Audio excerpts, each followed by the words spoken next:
Saúdo a igreja com a graça e a paz de nosso Senhor e Salvador Jesus Cristo. Amém? Amém. Eu queria convidá-los a abrirem as suas Bíblias na segunda epístola de Timóteo, capítulo 3. E nós vamos ler do versículo 1 até o versículo 9. 2 Timóteo, capítulo 3, do versículo 1 até o versículo 9. Amém?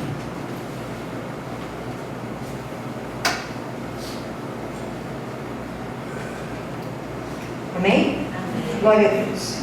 Então diz assim a palavra do Senhor: sabe, porém, isto: nos últimos dias sobrevirão tempos difíceis, pois os homens serão egoístas, avarentos, jactanciosos, arrogantes, blasfemadores, desobedientes aos pais, ingratos, irreverentes, desafeiçoados, implacáveis, caluniadores, sem domínio de si, cruéis, inimigos do bem, traidores, atrevidos, enfatuados, mais amigos dos prazeres que amigos de Deus, tendo forma de piedade, negando-lhe, entretanto, o poder, foge também destes.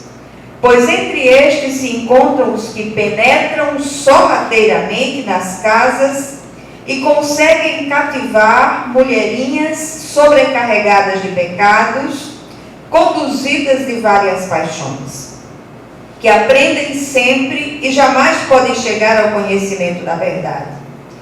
E do modo porque Janes e Jambres resistiram a Moisés, também estes resistem à verdade. São homens de todo corrompidos na mente, réprobos quanto à fé. Eles, todavia, não irão avante, porque a sua insensatez será a todos evidente, como também aconteceu com a daqueles. Amém?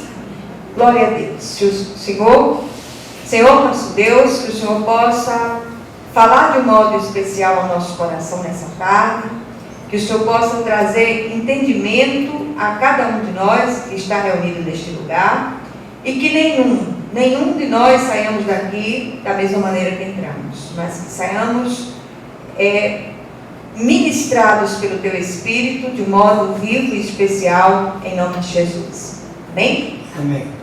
Na verdade, eu queria nesta tarde que fizéssemos uma parada para meditarmos um pouco nesse texto. Eu não proponho um sermão, uma mensagem mais formal, mas que nós parássemos um pouco para ler essas palavras, meditar nessas palavras trazidas pelo apóstolo Paulo. Ontem nós trouxemos uma palavra que remete à escatologia, à volta de Jesus. Num outro texto de Paulo, falando aos Romanos. E, continuando na mesma trilha da mensagem de ontem, eu queria que nós meditássemos um pouco nessa mensagem trazida pelo apóstolo Paulo ao jovem pastor Timóteo. As palavras de Paulo aqui traz um pouco mais de luz àquela palavra trazida ontem na carta aos Romanos. E nós falamos ontem a respeito dos sinais da segunda vinda, sinais que estão visíveis para aqueles que têm ouvidos e olhos espirituais para enxergarem aquilo que está acontecendo à nossa volta. Nós não sabemos o dia e a hora da volta de Jesus, mas temos a certeza que tudo está se apressando, caminhando para o desfecho. E quando nós olhamos, falamos de alguns sinais ontem, e o texto de hoje, ele também remete a alguns sinais, e ele é mais específico, ele é mais detalhado do que o texto de ontem.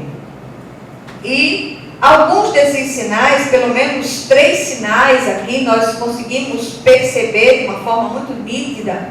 O primeiro sinal é que vivemos dias maus sobre a terra. Repare só, se Paulo trouxe essa palavra a Timóteo naqueles dias em que essa epístola foi escrita nos primórdios da igreja, você imagine como essa palavra ela encontra respaldo nos dias de hoje, como essa palavra, a repercussão dessa palavra é algo tão real para nós nos dias de hoje. Então a primeira coisa que nós vemos no texto, o texto traz como um sinal dos últimos dias, os males e as corrupções dos últimos dias, é que em primeiro lugar vivemos dias maus, tempos maus sobre a terra. Ele diz, sabe, porém, isto, nos últimos dias sobrevirão tempos difíceis. E eu pergunto à igreja, nós estamos vivendo tempos difíceis? E nós temos insistido muito com a igreja, com a necessidade de orarmos, sobretudo, pela nossa nação. Nós damos uma campanha de oração para que nós clamemos ao Senhor pela nossa nação. O Senhor diz, falando no segundo livro das crônicas, o Senhor diz, olha, se o meu povo, que se chama pelo meu nome, se humilhar e orar e me buscar, o Senhor diz que sarará a terra, que perdoará os pecados e que fará uma grande mudança naquilo que está à nossa volta. Contudo, o que nós temos visto é uma displicência em relação ao todo. Nós estamos muito preocupados com aquelas coisas que nos afetam mais diretamente. Mas esquecemos que nós vivemos em comunidade, nós estamos no mundo, vivemos dias maus sobre a terra. E se os crentes em Jesus, aqueles que têm essa visão, não se levantarem para orar, misericórdia de nós. Contudo, nós percebemos também que estes sinais, essas situações que têm ocorrido, também são sinais da segunda vinda. Será que nós estamos preparados para os dias vindouros? Os crentes fracos, eles não resistirão ao fogo da prova dos dias vindouros. Então, a primeira coisa que nos chama a atenção no texto de Paulo, um texto muito cheio de detalhes, ele traz uma lista de adjetivos negativos aqui, que é uma coisa que impressiona. E ele diz, olha, sabe, porém, isto, nos últimos dias sobrevirão tempos difíceis. Então, o primeiro sinal de que Jesus está às portas são esses dias difíceis sobre a terra. Ontem nós falamos a respeito do florescimento da figueira, que é o surgimento da nação de Israel, em 14 de maio de 1948, perdão. E falamos sobre a violência muito grande que está à nossa volta, a promiscuidade. Nunca se viu tanta promiscuidade sobre a terra como nos dias de hoje. São tantas os sinais visíveis. Mas Paulo aqui traz uma lista, e como segundo sinal aqui, ele fala da crueldade dos homens. Misericórdia. Nunca se viu tanta maldade como nos nossos dias. E a maldade tem estado sofisticado nos nossos dias. Essa semana eu vi uma imagem estarrecedora. Na verdade, nesses dias, nós vimos aquele caso daquele garoto que foi assassinado pelo pai e pela madrasta, enterrado, sabe-se Deus se vivo ou morto, mas enterrado. Meu Deus do céu, que barbaridade! Ontem eu vi uma manchete, numa página que eu assino de notícias, de um animalzinho, um cachorrinho, enterrado vivo. Que barbaridade é essa? Que crueldade é essa com um animal indefeso que não pode gritar e dizer que está sofrendo? Que prazer é esse de fazer o mal? E Paulo traz essa lista que eu queria ler outra vez. Ele diz, pois os homens serão egoístas. Ele está apontando para os últimos dias. Serão egoístas. As pessoas hoje só pensam em si mesmas. Ninguém quer sair da sua área de comodidade para estender a mão, para fazer algo pelo outro. E quando você faz, aqueles que estão à sua volta dizem que você é um idiota. Você é taxado de idiota. E o texto continua dizendo: eles serão egoístas, avarentos, jactanciosos, orgulhosos, arrogantes, blasfemadores. Eu nunca vi tanta blasfêmia como nos nossos dias. Pessoas que se levantam para achincalhar com o Evangelho, com a figura do Cristo. O Senhor tem sido alvo de tantas piadas de mau gosto. E eu fico muito impressionada com isso. Eu estava comentando com o pastor Malta que, por exemplo, quando eu era menina, na época mesmo sabendo essa dúvida, Jesus morreu na quarta, na sexta, enfim, não quero entrar nessa questão, mas na sexta-feira, chamada Sexta-feira da Paixão, as rádios, as emissoras de rádio tocavam músicas clássicas, mas num tom mais fúnebre, mais de tristeza e tal. Havia aquele silêncio no mundo todo, no ar. E era uma coisa comum naqueles dias, mesmo por aqueles que não eram os assim chamados de religiosos. Mas hoje, tinha um pagode num canto, tinha outro pagode no outro, as pessoas fazendo festa e tal. Minha gente, aquele dia, pelo menos, é um dia em que você para saber que o Cristo morreu por amor de você e de mim. Mas ninguém para pensar nisso. E quando Paulo continua com a sua lista, ele diz: desobedientes aos pais, que é o que dá na canela aí fora, ingratos, irreverentes, desafeiçoados, implacáveis, caluniadores, sem domínio de si, cruéis, inimigos do bem, traidores, atrevidos, enfatuados, mais amigos dos prazeres que amigos de Deus, tendo forma de piedade, negando-lhes entretanto o poder, foge também destes. Então o apóstolo Paulo chama a atenção do jovem pastor para aqueles que são encontrados com essas características no seio da igreja, aqueles que têm uma aparência externa de piedade, mas que na verdade, no interior, a rapina. No interior, eles são loucos roubadores. Então, quantas pessoas têm estado assim dentro das comunidades, espalhando contendas, espalhando encrencas, falando mal uns dos outros, julgando uns aos outros.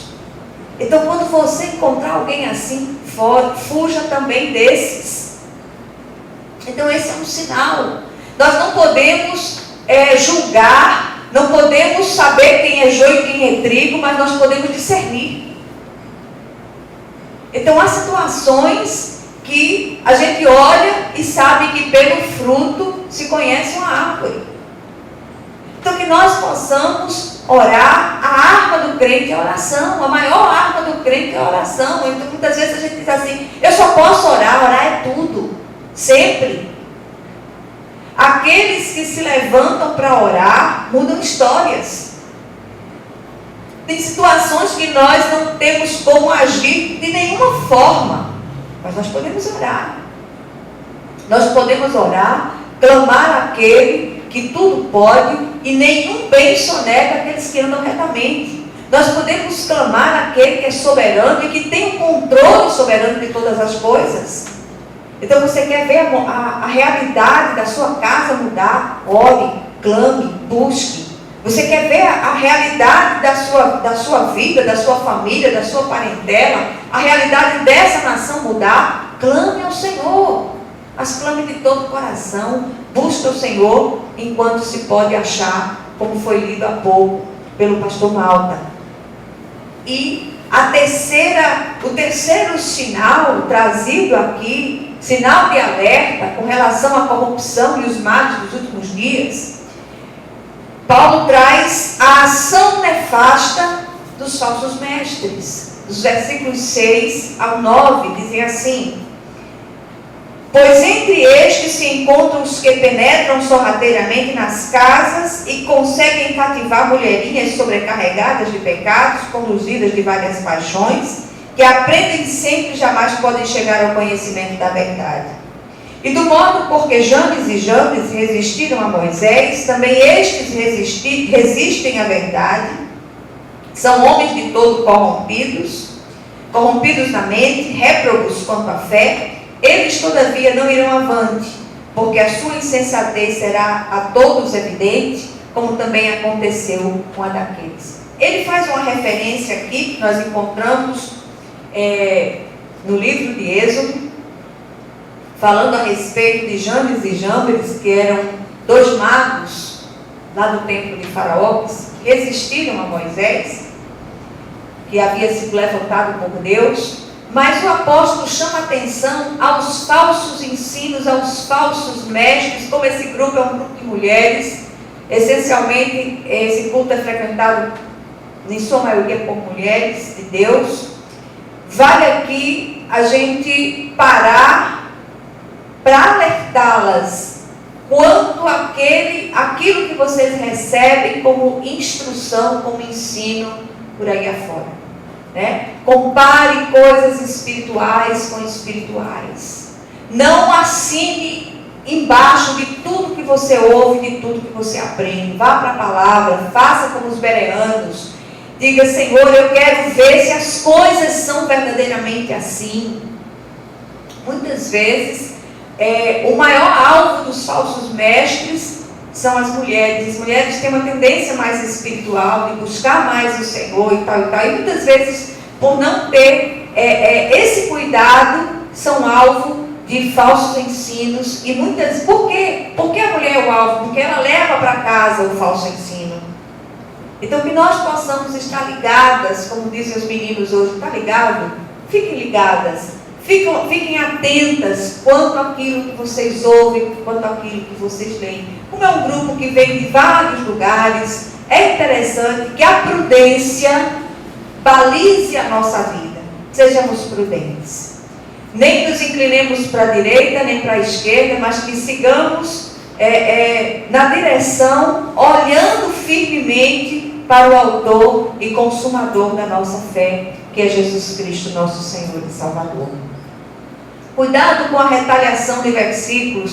Não, eu recortei esse versículo aqui, esse versículo, ele fala de modo especial ao meu coração. Eu sei que fala, mas encaixa esse versículo no devido contexto, e eu tenho certeza que o Senhor falará muito mais ao seu coração, se você encaixar o versículo no contexto e ouvir aquilo que o Espírito de Deus tem para falar naquele todo. Então, o que eu queria deixar para as irmãs é exatamente isso, essa atenção que nós precisamos ter com os dias que nós estamos vivendo.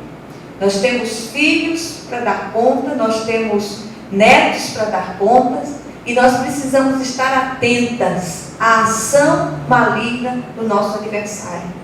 Que nós possamos aplicar a porção dessa palavra ao nosso coração, que o Espírito de Deus ele nos abra o entendimento para compreender aquilo que Ele deseja ministrar a cada um de nós na tarde de hoje, em nome de Jesus. Jesus está às portas, que nós possamos nos preparar dignamente para aquele dia glorioso, em nome de Jesus. Amém? Vamos orar umas pelas outras.